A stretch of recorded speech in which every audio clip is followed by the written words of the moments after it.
Assalamualaikum warahmatullahi wabarakatuh. Sampurasun kasadayana. Pembahasan sekarang saya ingin membahas tentang Satrio Piningit ternyata seorang tukang pos.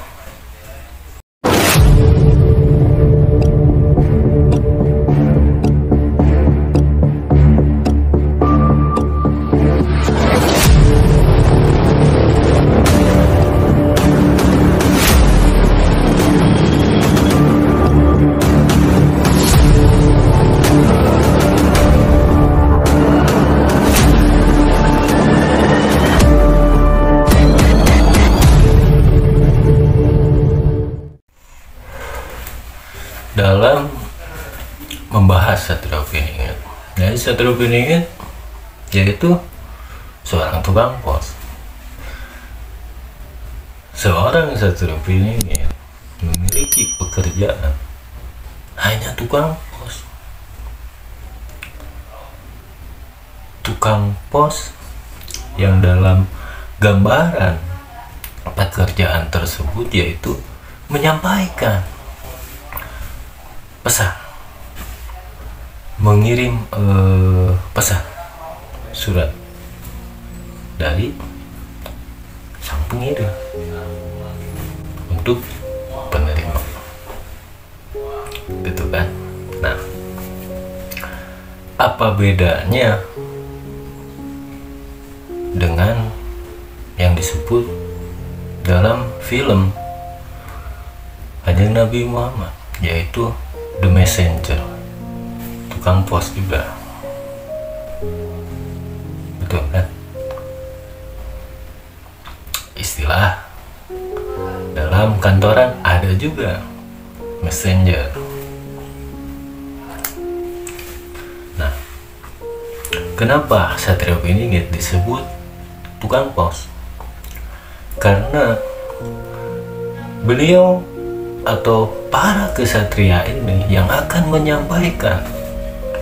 menyampaikan pesan-pesan yang mereka miliki atau yang mereka dapat, yang disebut wahyu. Untuk apa Satrio Piningit menjadi tukang pos? Satrio Piningit menjadi tukang pos yaitu kan untuk menjaga umat manusia agar selalu eling,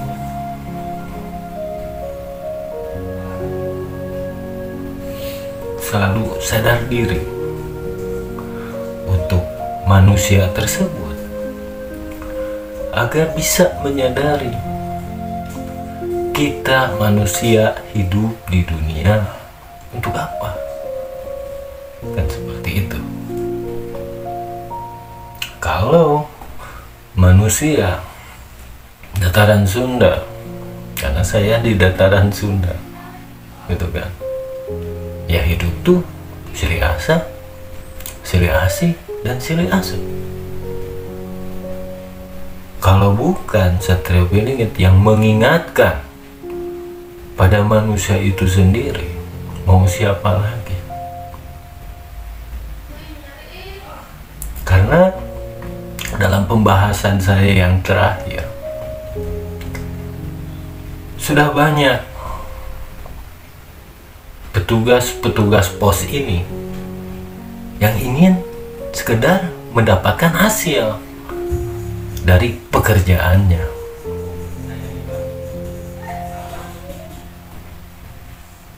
Dia, atau kita sebut saja para pemuka agama, mau entah agamanya itu apa, jikalau tidak ada bayaran yang sesuai dengan permintaannya, mungkin tidak sedikit orang, ibaratnya tidak sedikit para pemuka agama itu tidak ingin bekerja.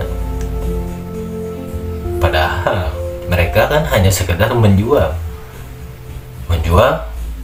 ayat-ayat yang ada dalam kitab suci. Mereka hanya sekedar menyampaikan ayat tersebut, bukan wahyu. Tapi saya beropini yang disampaikannya wahyu, bukan dari ayat kitab tertentu. Karena saya juga pernah menjelaskan, yaitu tentang kebanyakan orang belajar yang tersurat ayat-ayat, kitab-kitab, tapi sebenarnya inti dari ayat atau kitab itu adalah saripatinya yang harus kita dapat agar bisa menjadi obat dan bekal kehidupan, juga obat hati dan pikiran, agar hati dan pikiran kita tidak mudah terprovokasi. Sekarang di zaman yang serba berat ini, tidak sedikit orang yang mudah terprovokasi dengan naiknya harga BBM. Mereka saling demo gitu kan. Mereka demo seolah tidak ingin BBM tuh harganya naik, karena dari BBM itu awal mula kenaikan semuanya gitu kan, sementara pendapatan masih tetap segitu-segitu saja. Itu yang bisa menyebabkan mereka demo. Tapi di balik itu kita harus mempelajari juga hal positif. Jika harus berdemo, ya silahkan, itu hak kita masyarakat gitu kan. Tapi dibalik kita ketika berdemo, jangan sampai kita menyusahkan masyarakat itu sendiri dengan menutup akses jalan raya. Itu kan menghalangi, ibaratnya tidak sedikit orang yang pengguna jalan tersebut untuk mengais rezeki gitu. Para mahasiswa yang saya lihat kemarin itu sampai memblok jalan. Itu mereka untuk apa gitu? Mereka ingin menyelamatkan masyarakat atau ingin menyiksa masyarakat sebenarnya, kan seperti itu. Nah, jangan sampai seperti mahasiswa yang seperti itu. Orang yang berdemo jangan sampai seperti itu. Mereka tuh hanya dikendalikan oleh sesuatu atau seseorang yang bermaksud atau memanfaatkan kesempatan ketika BBM naik. Orang tersebut memanfaatkan dengan mengutus seseorang agar bisa mengendalikan demo ini. Begitu. Nah, kita sebagai masyarakat yang cerdas jangan sampai terprovokasi. Di balik kenaikan BBM ini, kita harus cari Allahnya di mana. Gitu. Apa benar ketika kesuksesan suatu negara, kemajuan negara ini agar kita menjadi negara yang besar, bangsa yang besar di Nusantara, hanya dengan sekedar naiknya BBM, apa kita akan mengeluh? Mana partisipasinya masyarakat ini? Kermah baheula henteu ngiluan perangnya hokieu kaya anak karena ditaikeun BBM saeutik geus ripuh karasana. Kumaha deui lamun dititah perang? Jangan jadi masyarakat yang egois, masyarakat yang hanya ingin menang sendiri.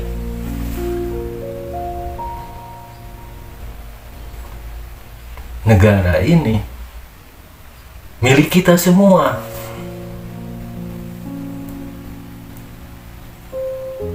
Kalau kita ingin membesarkan satu negara, Tidak cukup pemerintah. Pemerintah tidak bisa membesarkan negara ini tanpa dukungan masyarakat.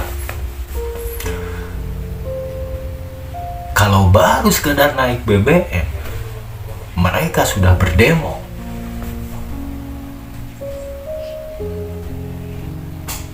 Dan merasa kesusahan. Berarti tidak ada ibaratnya rasa perjuangan. Pemerintah itu kenapa menaikkan BBM? Karena pemerintah sudah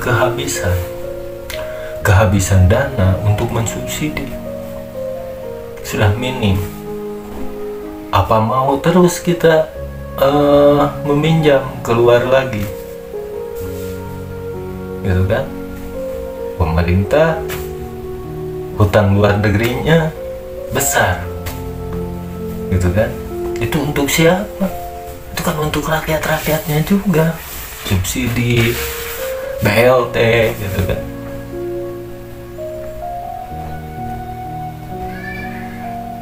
Nah, ada hutang ulah gede, ulah pinjaman, ada masyarakat maunya enak sendiri, menang sendiri. Itu masyarakat sudah itu. Tidak mungkin hanya sekedar menaikkan BBM. Ibaratnya nggak sembarangan pemerintah menaikkan harga BBM kalau tidak ada perhitungan.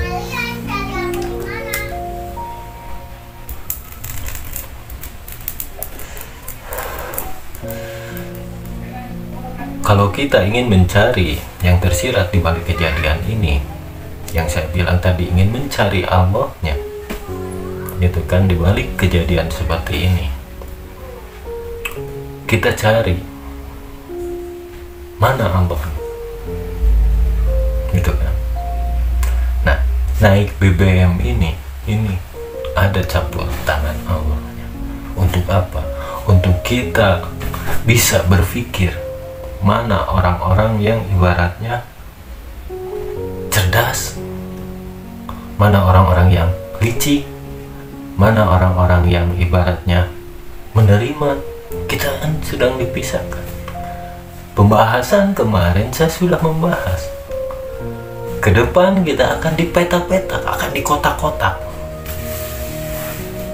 Nah, melalui proses naiknya BBM ini sedang proses kita dipisahkan. Karena orang yang yakin bahwa BBM naik berdasarkan keinginan, ya ada campur tangan Allahnya, mereka tidak akan merasa kesusahan, tidak akan merasa kekurangan, karena imannya sudah kuat, pancep. Karena yakin rezeki itu tidak akan berkurang, karena Allah Maha Adil, Allahu Akbar, Maha Besar, tidak ada kekurangan. Hanya orang-orang yang meyakininya yang tidak akan merasa kekurangan dalam hidupnya. Kalau orang-orang yang tidak meyakininya, ya seperti itu orang-orang berdemo. Seolah-olah kan membela masyarakat, padahal ada maksud di sana. Dan kenapa yang berdemo harus mahasiswa? Tidak kita-kita saja, para orang tua. Mahasiswa kan cuma uang jajan juga masih dikasih sama orang tua. Mereka tuh tidak ngerti. Mereka hanya tahu teori yang tersurat saja. Belum tentu kerja mereka tuh tahu kerja harus seperti apa. Gitu. Jangan sampai kita terprovokasi, jangan sampai hancur dalam mendekati tahun 2024 ini. Ini momen-momen orang-orang yang bisa memanfaatkan kesempatan, momen-momen orang yang ibaratnya licik, ingin memanfaatkan sesuatu demi keuntungan dirinya. Jangan sampai kita masyarakat terprovokasi. yakin saja, pancen, bahwa perubahan yang sedang terjadi itu atas kehendaknya. Yakin saja bahwa kita tidak akan pernah merasa kekurangan selama kita masih mau berikhtiar. Nah, apa yang saya sampaikan tadi itu kan pesan-pesan mengingatkan bahwa hanya orang-orang yang meyakini atas kehendaknya yang seperti ini terjadi, insya Allah hidupnya tidak akan merasa kekurangan. Sekian pembahasan kali ini. Wassalamualaikum warahmatullahi wabarakatuh.